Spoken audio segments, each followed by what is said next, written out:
Ministries.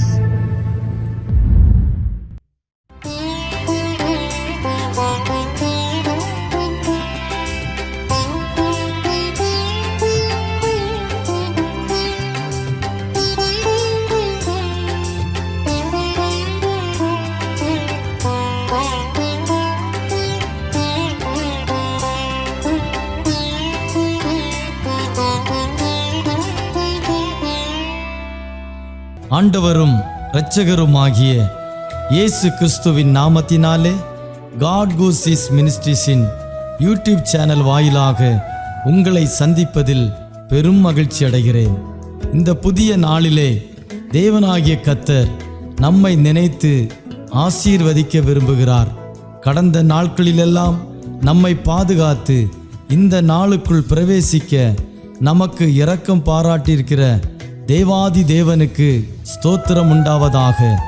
அவருடைய இரக்கங்களும் அவருடைய தயவும் அவருடைய கிருபையும் நம்மை ஒவ்வொரு நாளும் பின்தொடர்ந்து கொண்டிருக்கிறதினாலே தொடர்ந்து நாம் கர்த்தருக்கு நன்றியுள்ளவர்களாய் இருப்போம். கர்த்தர் நமக்கு சொன்னவைகளையெல்லாம் நிச்சயம் நமக்கு செய்யத்தான் போகிறார். தேவன் செய்ய போகிற அதிசயமான காரியங்களை எதிர்நோக்கி காத்திருப்போம். நம்முடைய நம்பிக்கையிலே விசுவாசத்திலே உறுதியாய் நாம் தரித்திருப்போம். தேவனாகிய கர்த்தர் ஒவ்வொரு நாளும் நம்மோடு பேசும்படியாய் கொடுக்கிற ஒவ்வொரு வார்த்தைகளையும் பற்றி கொள்வோம். ஏனெனில் கர்த்தருடைய ஒவ்வொரு வார்த்தையிலும் ஜீவன் உண்டு. அந்த ஜீவனுள்ள வார்த்தைகளை நம்பி காத்திருப்போம். தேவனாகிய கர்த்தர் பெரிய காரியங்களை செய்வாராக. ஆமென்.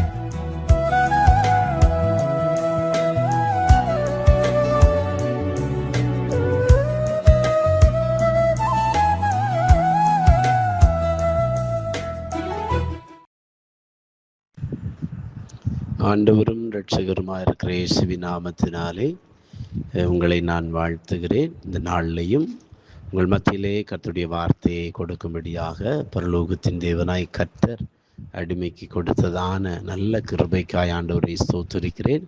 இதற்கு காரணமாக இருக்கிறதான அன்பு போதகர் தாமஸ் அவர்களுக்காகவும் கார்குசி மினிஸ்ட்ரிக்காகவும் ஆண்டவரை துதிக்கிறேன். இந்த நாள் இந்த காலை வேளையிலே நம்முடைய தியானத்திற்காக எடுத்துக்கொண்டதான வேத வார்த்தை சங்கீதங்களின் புஸ்தகம் 34வது சங்கீதம் அதன் 8வது வசனம். கர்த்தர் நல்லவர் என்பதை ருசித்து பாருங்கள், அவர் மேல் நம்பிக்கையாய் இருக்கிற மனுஷன் பாக்கியவான் என்று வேதம் சொல்லுகிறது. கர்த்தர் நல்லவர் என்பதை ருசித்து பாருங்கள், அவர் மேல நம்பிக்கையாய் இருக்கிற மனுஷன் பாக்கியவான். கர்த்தருடைய பரிசுத்தமுள்ள நாமம் மகிமைப்படுவதாக. ஆண்டவராகிய இயேசு கிறிஸ்து அவர் நல்லவராய் காணப்படுகிறார். வேதம் சொல்லுகிறது, கர்த்தர் நல்லவர் என்பதை ருசித்து பாருங்கள், அவர் மேல் நம்பிக்கையாயிருக்கிற மனுஷன் பாக்கியவான். இயேசு கிறிஸ்து நல்லவர் என்பதை நாம் ருசித்து பார்க்க வேண்டும். அப்பொழுதுதான் அவர் நல்லவர் என்பதை உணர்ந்து கொள்ள முடியும். நாகும் 1ஆம் அதிகாரம் 7வது வசனம், கர்த்தர் நல்லவர், இக்கட்டு நாளிலே அரணான கோட்டை, தம்மை நம்புகிறவர்களை அவர் அறிந்திருக்கிறாராம். அப்போ அவர் யாருக்கு நல்லவராயிருப்பார்? அவரை ருசித்து பார்த்து அவரை நம்பி எந்த சூழ்நிலையிலையும் அவரையே தஞ்சமாய் கொண்டிருக்கிறவர்களுக்கு அவர் நல்லவராகவே இருக்கிறவராயிருக்கிறார். எனவே அன்பான கர்த்தருடைய பிள்ளைகளே, இந்த நாளில் நாம் அவர் நல்லவர் என்பதை ருசித்து பார்க்க வேண்டும். அதற்கு ஆண்டவராகிய இயேசு கிறிஸ்துவை சொந்த இரட்சகராய் ஏற்றுக்கொள்ள வேண்டும். கர்த்தராகிய இயேசு கிறிஸ்துவை விசுவாசித்து அவரே நல்லவர், அவரே மனுகுலத்தின் மீட்பர் என்று விசுவாசித்து அவரை ஏற்றுக்கொண்டு நம்முடைய பாவங்களை அறிக்கையிட்டு அவரை சார்ந்து கொள்ள வேண்டும். இந்த உலகத்தில் எத்தனையோ நல்லவர்களை நம்ம பார்க்க முடியும். ஆமென். ஸ்தோத்திரம். எந்த நல்ல மனிதர்களுக்கும் அவர்கள் உயிரோடு இருக்கும் பொழுது நல்லவர் என்று சொல்ல மாட்டாங்க. அவன் மரித்து போன பின்பதாகத்தான் சொல்லுவாங்க, ஓ நல்ல மனுஷன் போயிட்டாயா என்று சொல்லி. ஆனால் நாம் ஆராதிக்கிறதான இயேசு கிறிஸ்து அவர் நேற்றும் இன்றும் என்றும் நல்லவராகவே இருக்கிறார். அவர் என்றைக்கும் நல்லவர். அவரை நம்புகிற பிள்ளைகளுக்கு நல்லவர். ஆமென், ஸ்தோத்திரம். நீங்கள் பார்த்தீங்கன்னா பைபிளில் பார்க்கும் பொழுது இயேசு யாருக்கு நல்லவராக இருக்கிறார் அப்படின்னு சொல்லி நாம் பார்க்கும் பொழுது சங்கீதங்களின் புஸ்தகத்திலே 73வது சங்கீதம் 1வது வசனத்தில் வாசிக்கும் பொழுது, சுத்த இருதயமுள்ள இஸ்ரவேலருக்கு அவர் நல்லவராகவே இருக்கிறார் என்று சொல்லப்பட்டிருக்கிறது. அப்ப இயேசு யாருக்கு நல்லவர்? சுத்த இருதயம் உள்ளவர்களுக்கு. யார் சுத்த இருதயம் உள்ளவர்கள்? இயேசு கிறிஸ்துவின் இரத்தத்தினாலே கழுவப்பட்டு தங்கள் ஆவி ஆத்துமா சரீரங்களை இயேசுவுக்கு தங்களை அர்ப்பணித்து பரிசுத்தமாய் வாழ்கிறதான சுத்த இருதயம் உள்ளவர்களை தேவன் பார்க்கிறார். கர்த்தருக்கு ஸ்தோத்திரம். எனவே நம்முடைய இருதயம் சுத்தமாய் காணப்பட வேண்டும். நம்முடைய இருதயத்துக்குள்ள இருந்து வருகிற காரியங்களை குறித்து ஆண்டவராகிய இயேசு சொல்லுகிறார். மார்க் எழுதின சுவிசேஷத்திலே 7வது அதிகாரம் அதன் 20வது வசனத்திலிருந்து, மனுஷனுக்குள்ளே இருந்து புறப்படுகிறதே மனுஷனை தீட்டுப்படுத்தும்.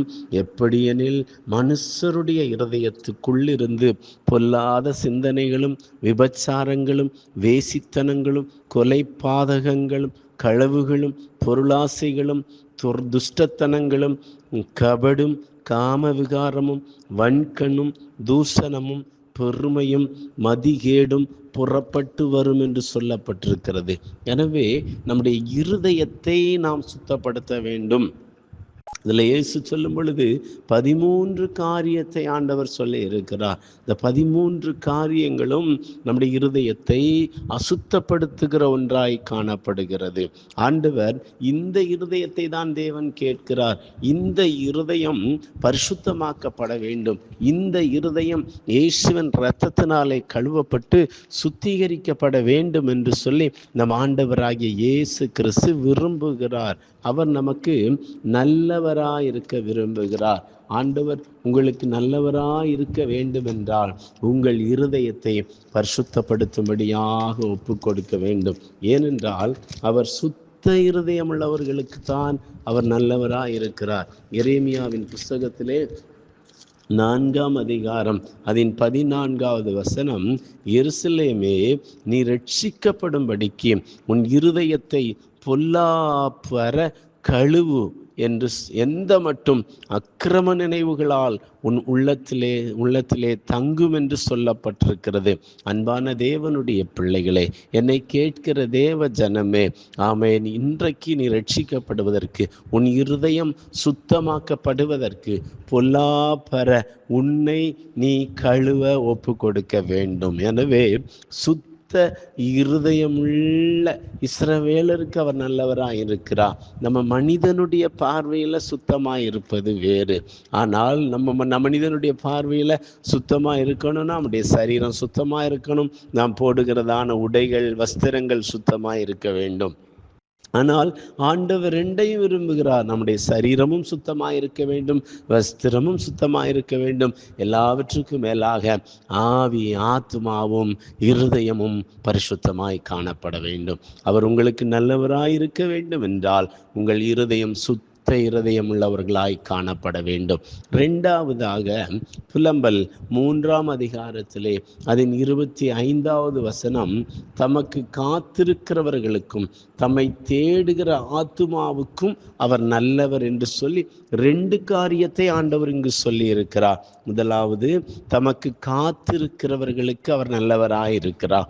ஒவ்வொரு நாளும் காலை வேளையிலே தேவ சமூகத்திலே எழும்பி முதலாவது தேவனுடைய ராஜ்யத்தையும் அவருடைய நீதியையும் நீங்கள் தேட வேண்டும். அதிகாலை எழும்பி ஆண்டவரை நேசிக்க வேண்டும். என்னை சிநேகிக்கிறவர்களை நானும் சிநேகிக்கிறேன். அதிகாலையில் என்னை தேடுகிறவர்கள் என்னை கண்டடைவார்கள் என்று சொல்லி வேதம் சொல்லுகிறது. எனவே அவருடைய பாதத்தில் ஒவ்வொரு நாளும் அதிகாலை வேளையிலே வர வேண்டும். தாவீது சொல்லுகிறார், கர்த்தாவே உமக்கு நேரே ஆயத்தமாகி காத்திருப்பேன் என்று சொல்லி ஒவ்வொரு நாளும் அவருடைய பாதத்தில் வந்து, ஆமென், ஸ்தோத்திரம், அவருக்கு காத்திருக்கிறவர்களாய் நாம் மாற வேண்டும்.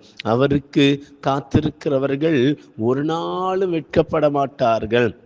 ஆமென், ஸ்தோத்திரம். கர்த்தருக்கு காத்திரு, திடமனதாயிருந்து கர்த்தருக்கே காத்திரு என்று சொல்லி வேதம் சொல்லுகிறது. ஆமென், ஜாமக்காரரை போல தேவ சமூகத்திலே காத்திருக்க வேண்டும். ஆமென், கண்ணீரோடு காத்திருக்க வேண்டும். என் பிள்ளைக்கு ஒரு நல்ல காரியம் நடக்காதா என்று சொல்லி காத்திருக்க வேண்டும். ஆமென், கர்த்தருக்கு காத்திருக்கிறவர்களோ வேதம் சொல்லுகிறது புதுபலன் அடைந்து செட்டைகளை அடித்து கழுகுகளை போல எழும்புவார்கள் என்று சொல்லி கர்த்தர் உங்களை எழும்ப பண்ண போதுமானவராய் இருக்கிறார். எனவே முதலாவதாக அவருக்கு நாம் காத்திருக்க வேண்டும். நம்முடைய இருதயம் சுத்தமாக வேண்டும். செகண்ட் பாயிண்ட், நம்மை ஸ்தோத்திரம், அவருக்கு காத்திருக்க வேண்டும். மூன்றாவதாக புலம்பல் 3:25 ஆமென், ஸ்தோத்திரம், ஸ்தோத்திரம் சொல்லுகிறது, தமக்கு காத்திருக்கிறவர்களுக்கும் தம்மை தேடுகிற ஆத்துமாவுக்கும் கர்த்தர் நல்லவராயிருக்கிறார். கர்த்தருக்கு ஸ்தோத்திரம். அவரை நாம் தேட வேண்டியது அவசியமாக இருக்கிறது. ஆமென், ஸ்தோத்திரம். அதிகாலையில் தேடணும், ஜெப வேளைகளில் தேடணும், வேத வசனத்தில் ஆண்டவரை நாம் தேடுகிறவர்களாய் காணப்பட வேண்டும்.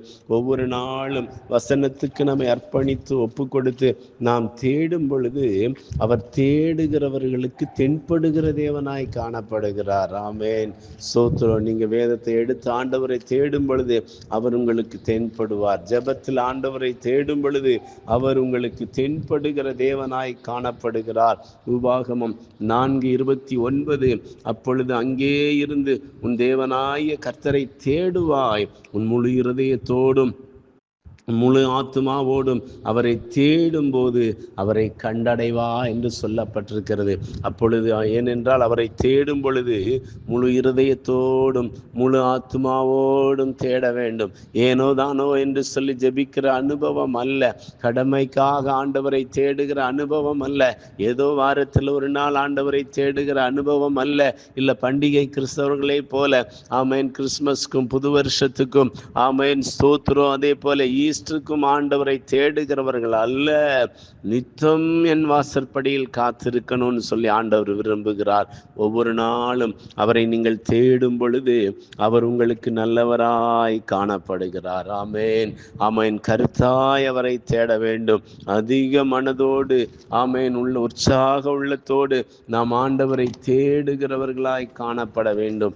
அவரை தேடுகிறவர்களுக்கு ஆண்டவராகிய இயேசு நல்லவராய் இருக்கிறார்.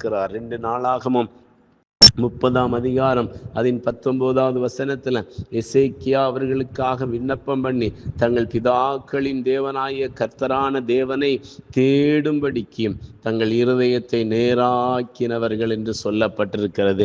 ஆமென், ஸ்தோத்திரம். ஆண்டவரை தேடும் பொழுது நம்முடைய இருதயத்தை நேராக்கி தேட வேண்டும். நம்முடைய கண்களை ஏறெடுத்து தேட வேண்டும். அவரை தேடுகிறவர்களுடைய வாழ்க்கையில தேவன் அவர் நல்லவராயிருப்பார். அவர்களை ஒரு நாளும் கைவிடவே மாட்டார். சங்கீதம் 34:10 சொல்லுகிறது, சிங்க குட்டிகள் தாழ்ச்சி அடைந்து பட்டினியாயிருக்கும் கர்த்தரை தேடுகிறவர்களுக்கோ ஒரு நன்மையும் குறைவுபடாது என்று சொல்லி மத்தேயு 6:33 சொல்லுகிறது, முதலாவது தேவனுடைய ராஜ்யத்தை அவருடைய நீதியும் தேடுங்கள், அப்பொழுது உங்களுக்கு இவைகள் எல்லாம் கூட கொடுக்கப்படும் என்று சொல்லி. எனவே அன்பான தேவனுடைய பிள்ளைகளே, ஆண்டவராகிய இயேசு உங்களுக்கு நல்லவராயிருக்க விரும்புகிறார். அவர் உங்களுக்கு நல்லவராயிருக்க வேண்டும் என்றால் நீங்கள் அவரை தேடுங்கள். தேடுகிற ஆத்துமா பிழைக்கும். ஆமென், ஸ்தோத்திரம். அவர் உங்களுக்கு நல்லவராயிருந்து நடத்துவார். உங்கள் இருதயத்தை பரிசுத்தப்படுத்த ஒப்புக்கொடுங்கள். அவருடைய சமூகத்தில் காத்திருங்கள். கர்த்தர் உங்களையும் உங்கள் குடும்பத்தையும் உங்கள் பிள்ளைகளையும் ஆசீர்வதிப்பார். நீங்கள் வாஞ்சிக்கிற நன்மையை நிறைவாய் தந்து உங்களை உயர்த்துவார். நான் உங்களுக்காய் ஜெபிக்கிறேன். எங்கள் சர்வ வல்லமுள்ள தேவனே, பரிசுத்த பிதாவே, இந்த காலை வேளையிலே நீர் எங்களோடு பேசின ஜீவனுள்ள வார்த்தைகளுக்காய் ஸ்தோத்திர ஆண்டவரே. கர்த்தர் நல்லவர் என்பதை நாங்கள் ருசித்து பார்க்கணும் ஆண்டவரே. உங்கள் மேலே நாங்கள் நம்பிக்கையாக இருக்கணும் ஆண்டவரே. நீங்கள் கிருபை தருவீராக. சுத்த இருதயம் உள்ள இஸ்ரவேலருக்கு நீர் நல்லவராக இருக்கிறீர் ஆண்டவரே. அப்பா, உமக்கு காத்திருக்கிறவர்களுக்கும் உம்மை தேடுகிறவர்களுக்கும் நீர் நல்லவராக இருக்கிறீர். எங்கள் ஆவி ஆத்துமா சரீரங்களை கழுவுங்க, பரிசுத்தப்படுத்துங்க. இருதயத்தில் இருக்கிறதான எல்லா ஆண்டவரே, நீர் வெறுக்கிறதான எல்லா விதமான எண்ணங்கள், சிந்தனைகள் எல்லாம் எங்களை விட்டு மாறுவதாக. கர்த்தருடைய வார்த்தையின் வல்லமை எங்களுக்குள்ள வெளிப்படட்டும். உம்மை அதிக கவனத்தோடு தேட உடைய சமூகத்தில் காத்திருந்து ஆசீர்வாதங்களை பெற்றுக்கொள்ள உதவி செய்யுங்க. ஆசீர்வதிங்க. இயேசுவின் நாமத்தில் பிதாவே, ஆமேன், ஆமேன். God bless you. கர்த்தர் உங்களை ஆசீர்வதிப்பார்.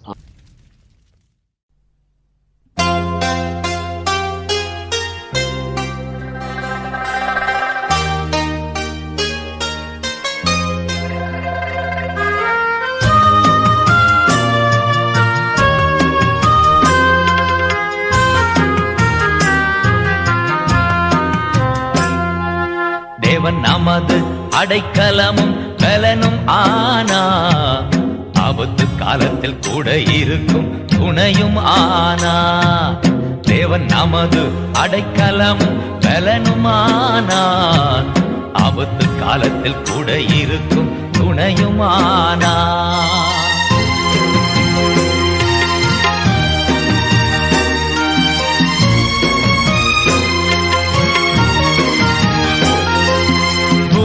நிலை மாறி மலைகள் நடுங்கினாலும், பூமி நிலை மாறி மலைகள் நடுங்கினாலும் பயப்பட மாட்டோம், பயப்பட மாட்டோம், பயப்பட மாட்டோம், பயப்பட மாட்டோம். தேவன் நமது அடைக்கலமும் பலனுமானார், ஆபத்து காலத்தில் கூட இருக்கும் துணையுமானார். தேவன் எனது அடைக்கலமும் பலனுமானார், ஆபத்து காலத்தில் கூட இருக்கும் துணையுமானார்.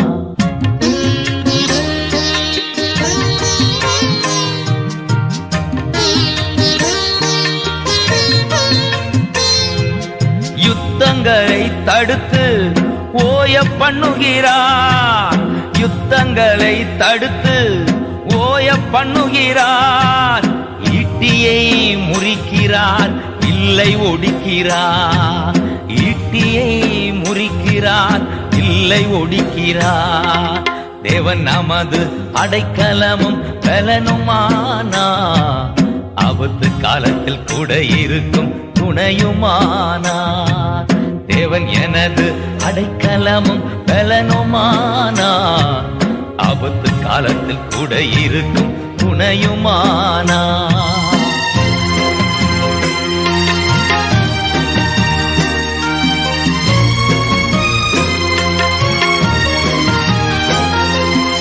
அமர்ந்திருந்து அவரே தேவன் என்று அறிவோம், அமர்ந்திருந்து அவரே தேவன் என்று அறிவோம். உயர்ந்தவர் பெரியவர் உலகை ஆள்பவர், உயர்ந்தவர் பெரியவர் உலகை ஆள்பவர். தேவன் எனது அடைக்கலமும் பலனுமானார், ஆபத்து காலத்தில் கூட இருக்கும் துணையுமானார். தேவன் எனது அடைக்கலமும் பலனுமானார், ஆபத்து காலத்தில் கூட இருக்கும் துணையுமானார்.